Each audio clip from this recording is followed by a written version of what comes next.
Let's talk about important subject in design. Basic of fashion. In this topic, you will learn elements of fashion, principle of designs. Second is illustration. How to draw a body shape, croquis, to show your design by drawing it on a paper to make your client understand. Next is textile, yarn, fiber, knitting, weaving, and know about variation of fabrics.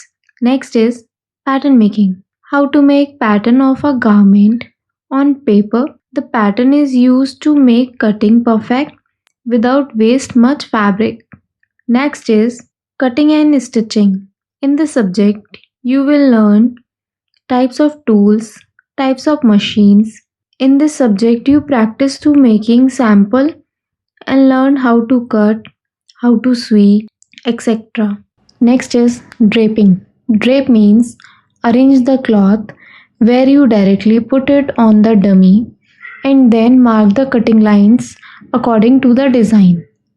Next is history of fashion. In this subject, you will learn history of fashion. You get much how fashion has changed the period of time. The fashion was very slow before, but now fashion is very fast. These are some important topics in design.